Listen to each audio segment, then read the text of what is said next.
ಎಲ್ಲ ದೇವಸ್ಥಾನಗಳು ದಕ್ಷಿಣ ದಿಕ್ಕಿಗೆ, ಹನುಮಪ್ಪನ ದೇವಸ್ಥಾನಗಳು ದಕ್ಷಿಣ ದಿಕ್ಕಿಗೆ ಇದ್ದರೆ ಈ ಒಂದು ಹನುಮಪ್ಪನ ದೇವಸ್ಥಾನ ಪೂರ್ವ ದಿಕ್ಕಿನಲ್ಲಿದೆ. ಮೂಲ ಸ್ವರೂಪಕ್ಕೆ ಧಕ್ಕೆ ಬಾರದ ಹಾಗೆ ಇದನ್ನು ಜೀರ್ಣೋದ್ಧಾರವನ್ನು ಮಾಡುವಂಥ ಕಾಯಕವನ್ನು, ಕೆಲಸವನ್ನು ಪುರಾತತ್ವ ಇಲಾಖೆ ಮತ್ತು ಲಕ್ಕುಂಡಿ ಪಾರಂಪರಿಕ ಪ್ರದೇಶ ಅಭಿವೃದ್ಧಿ ಪ್ರಾಧಿಕಾರದಿಂದ ನಾವು ಮಾಡ್ತಾ ಇದ್ದೇವೆ. ಇಲ್ಲೊಂದು ಅದ್ಭುತವಾದ ಒಂದು ಸನ್ನಿವೇಶ ನೋಡ್ಬೋದು. ಇದು ಕಲ್ಮಠ ಅಂತ, ಇದೇ ಒಂದು ಲಕ್ಕುಂಡಿ ಊರಿನಲ್ಲಿರುವಂಥದ್ದು. ಈ ಕಲ್ಮಠದಲ್ಲಿರುವಂಥ ಈ ಒಂದು ವೀರ್ಗಲ್ಲು ಇವತ್ತೊಂದು ರೂಮ್ನಲ್ಲಿದೆ.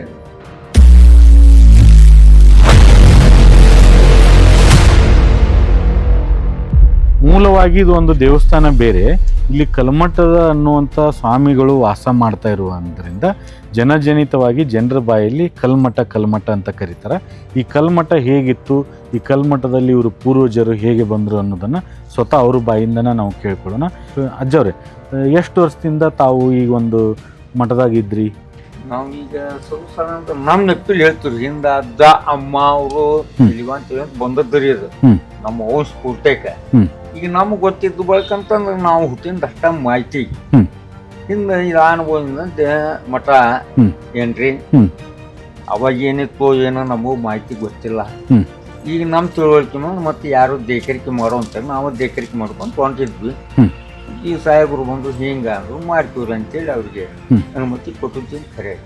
ಅವರು ನಮಗೆ ಸಹಾಯ ಮಾಡಿದ್ದು ಖರೇನ.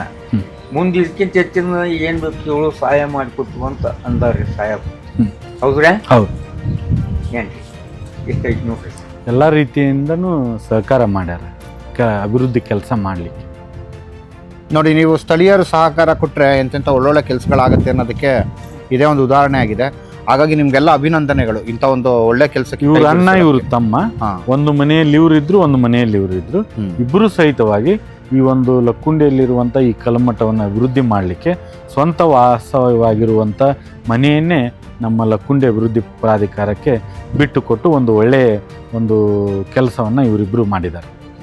ಸೊ ಇದೇನು ರಚನೆ ಸರ್ ಇದು? ಈ ರಚನೆ ಏನಿದು? ಯಾವ್ದ್ರಿ? ಬಾವಿ. ಅಂದ್ರ ಒಂದಿಷ್ಟು ದೇವಸ್ಥಾನದ ಪಕ್ಕದಲ್ಲಿ ಎಲ್ಲಿ ದೇವಸ್ಥಾನ ಅದಾವ ಅಲ್ಲಿ ಒಂದೊಂದು ಬಾವಿ ಅದಾವ ಲಕ್ಕುಂಡಿ ಒಳಗೆ. ಹಂಗ ಈ ಕಲ್ಮಠದ ಬಾಜು ಇದು ಒಂದು ಬಾವಿ. ಅಲ್ಲದೆ ನೀರು ನೋಡಿ ಏನು ತುಂಬಾ ಆಳಕ್ಕೂ ಹೋಗಿಲ್ಲ. ಅಂದ್ರೆ ಈ ಭಾಗದಲ್ಲಿ ಇನ್ನೂ ಒಂದು ಅಂತರ್ಜಲದ ಮಟ್ಟ ಚೆನ್ನಾಗೇ ಇದೆ. ಅಂದ್ರೆ ಇಲ್ಲಿ ಎರಡು ಕೆರೆಗಳದು.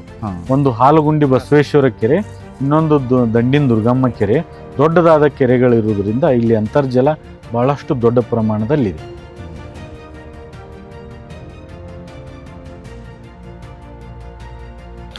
ಈ ಒಂದು ಲಕ್ಕುಂಡಿ ಅಂತ ಏನಿದೆ, ಇದು ಕಲ್ಯಾಣದ ಚಾಲುಕ್ಯರು ಮತ್ತು ಆ ನಂತರ ಬಂದಂತಹ ಹೊಯ್ಸಳರ ಕಾಲದಲ್ಲೂ ಕೂಡ ಇದೊಂಥರ ಉಪನಗರಿ ತರ ವರ್ಕ್ ಆಗ್ತಿದ್ದಂಥ ಒಂದು ಸ್ಥಳ ಇದು.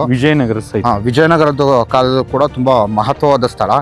ಹಾಗಾಗಿ ಇದು ಸುಮಾರು 100 ವರ್ಷಗಳ ಕಾಲ ಕರ್ನಾಟಕದ ಒಂದು ಪ್ರಮುಖ ಪಟ್ಟಣ ಆಗಿತ್ತು ಅಂತ ಕೂಡ ತಿಳಿದು ಬರುತ್ತೆ. ಇಂಥ ಒಂದು ಸ್ಥಳದಲ್ಲಿ ಮರು ಉತ್ಖನನ ಮಾಡಿ ಇದನ್ನು ವಿಶ್ವ ಪಾರಂಪರಿಕ ಸ್ಥಾನಕ್ಕೆ ಪಟ್ಟಿ ಮಾಡಬೇಕು ಅಥವಾ ಸೇರಿಸ್ಬೇಕು ಅನ್ನೋ ಈ ಒಂದು ಕೆಲಸವೇ ತುಂಬ ಶ್ಲಾಘನೀಯವಾದ ಕೆಲಸ. ಸೊ ಕನ್ನಡಿಗರಿಗೆ ಇನ್ನೊಂದು ವಿಶ್ವ ಪಾರಂಪರಿಕ ಗರಿ ಇಷ್ಟರಲ್ಲೇ ಸೇರೋ ಸಾಧ್ಯತೆಗಳು ಇದೆ. ಹಾಗಾಗಿ ಕನ್ನಡಿಗರೆಲ್ಲ ಈ ವಿಷಯವನ್ನು ತುಂಬಾ ಸಂಭ್ರಮಿಸಬೇಕು. ಮತ್ತು ಈ ಭಾಗದಲ್ಲಿ, ಗದಗ ಭಾಗದಲ್ಲಿ ಏನಾದ್ರು ಸಂಚಾರ ಮಾಡೋಂಗಿದ್ರೆ ಅಥವಾ ಹಂಪಿಗೆ ಯಾರಾದರೂ ಹೋಗೋರಿದ್ರೆ ದಯವಿಟ್ಟು ಲಕ್ಕುಂಡಿಗೆ ಬನ್ನಿ. ಲಕ್ಕುಂಡಿನಲ್ಲಿರುವಂಥ ಎಲ್ಲ ಬಾವಿಗಳು, ಎಲ್ಲ ಗುಡಿಗಳನ್ನ ನೋಡಿ ಅಂತ ಈ ವಿಡಿಯೋ ಮೂಲಕ ಮತ್ತೆ ಕೇಳ್ಕೊತಾ ಇದ್ದೀನಿ. ಕಲ್ಮಠದಲ್ಲಿರುವಂಥ ಮೂಲ ಕಂಬಗಳನ್ನು ನಂಬರ್ ಹಾಕಿ ಇವುಗಳನ್ನು ಸಂರಕ್ಷಣೆ ಮಾಡಲಾಗುತ್ತದೆ. ಇದನ್ನು ಮರುಜೋಡಣೆಯನ್ನು ಮಾಡಿ ಮೂಲ ಸ್ವರೂಪಕ್ಕೆ ಧಕ್ಕೆ ಬಾರದ ಹಾಗೆ ಜೋಡಿಸುವಂಥ ಕೆಲಸವನ್ನು ಮಾಡಲಾಗುತ್ತದೆ.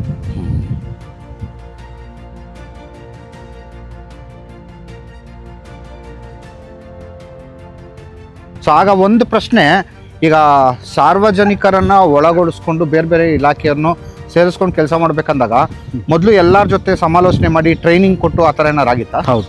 22ನೇ ತಾರೀಕಿಗೆ ನಾವು ಮೊನ್ನೆ ಪ್ರಾಚ್ಯಾವಶೇಷಗಳ ಅನ್ವೇಷಣೆ ಮಾಡಬೇಕಾದ್ರೆ ನಮ್ಮ ಜಿಲ್ಲೆಯಲ್ಲಿರುವಂಥ ಎಲ್ಲ ಇಲಾಖಾ ಮುಖ್ಯಸ್ಥರನ್ನು, ಅವರ ಸಿಬ್ಬಂದಿ, ಉದಾಹರಣೆ ಆರೋಗ್ಯ ಕುಟುಂಬ ಕಲ್ಯಾಣ ಇಲಾಖೆ, ಪೊಲೀಸ್ ಇಲಾಖೆ, ಹಿಂದುಳಿದ ವರ್ಗ ಕಲ್ಯಾಣ ಇಲಾಖೆ, ಸಮಾಜ ಕಲ್ಯಾಣ ಇಲಾಖೆ, ಅಲ್ಪಸಂಖ್ಯಾತ ಕಲ್ಯಾಣ ಇಲಾಖೆ, ಯುವ ಸಬಲೀಕರಣ ಕ್ರೀಡಾ ಇಲಾಖೆ, ಕಾಲೇಜು ಶಿಕ್ಷಣ ಇಲಾಖೆ, ಈ ಎಲ್ಲ ಇಲಾಖೆಗಳ ಅಧಿಕಾರಿಗಳನ್ನು ಬಳಸ್ಕೊಂಡು ಸ್ವಯಂ ಸೇವಕರು ಅಂದರೆ ಉದಾಹರಣೆ NSS, NCC, scouts and guides, ಸೇವಾದಳ, ಗ್ರಾಮದಲ್ಲಿರುವಂಥ ಗ್ರಾಮ ಪಂಚಾಯತಿ ಸದಸ್ಯರು, ಅದ್ರ ಜೊತೆಗೆ ಗ್ರಾಮದ ಯುವಕ ಯುವತಿ ಸದಸ್ಯರು, ಆಶಾ ಕಾರ್ಯಕರ್ತರು, ಅಂಗನವಾಡಿ ಕಾರ್ಯಕರ್ತರು, ಈ ಥರ ಎಲ್ಲ ಸಂಘ ಸಂಸ್ಥೆಗಳ ಅಧಿಕಾರಿಗಳನ್ನು ಮತ್ತು ಯುವಕರನ್ನು ಬಳಸಿಕೊಂಡು ಈ ಪ್ರಾಚ್ಯಾವಶೇಷಗಳ ಅನ್ವೇಷಣೆ ಕಾರ್ಯವನ್ನು ಲಕ್ಕುಂಡಿಯಲ್ಲಿ ಮಾಡಲಾಗಿದೆ.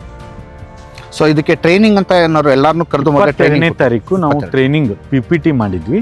ನಮ್ಮ ಪ್ರಾಚ್ಯ ಆರ್ಕಿಯಾಲಜಿ ಇಲಾಖೆಯ ಶ್ರೀ ಶೇಜೇಶ್ವರ್ ಅವರು ಮತ್ತು ಸ್ಮಿತಾ ರೆಡ್ಡಿ ಅವರು ನಿರ್ದೇಶಕರವರು, ಯಾವುದ್ರದ್ದು ಪುರಾತತ್ವ ನಿರ್ದೇಶಕರು ಮತ್ತು ವಸ್ತು ಸಂಗ್ರಹಾಲಯಗಳ ನಿರ್ದೇಶಕರು, ಅವರಿಬ್ಬರನ್ನೂ ಕರೆಸಿ ಆ ಇಲಾಖೆಯವರಿಂದಲೇ ಸ್ವಯಂ ಸೇವಕರಿಗೆ ತರಬೇತಿಯನ್ನು ನೀಡಿ ಒಂದು ಚೆಕ್ಲಿಸ್ಟನ್ನು ಮಾಡಿ, ಒಂದು ನಮೂನೆಯನ್ನು ಮಾಡಿ, ಯಾವ ಏರಿಯಾದಾಗ ಸಿಕ್ತು, ಅದು ಯಾವ ಥರದ ಒಂದು ವಾಸ್ತು ಪ್ರಾಚ್ಯಾವಶೇಷ ಅನ್ನೋದನ್ನು ಅದರೊಳಗೆ ಎಲ್ಲನೂ ನಮೂದು ಮಾಡಿ, ಎಲ್ಲಿ ಸಿಕ್ತು, ಅದರದ್ದು ಆಕಾರ ಏನು, ಸೈಜ್ ಏನು, ಅದರದ್ದು ರೂಪ ಏನು, ಅದನ್ನೆಲ್ಲನೂ ನಾವು ಎಂಟ್ರಿ ಮಾಡಿ ಅದಕ್ಕೆ ನಂಬರ್ ಕೊಟ್ಟು ಶೇಖರಿಸುವಂಥ, ಸಂಗ್ರಹ ಮಾಡುವಂಥ ಕೆಲಸವನ್ನು ಮಾಡಲಾಗಿದೆ.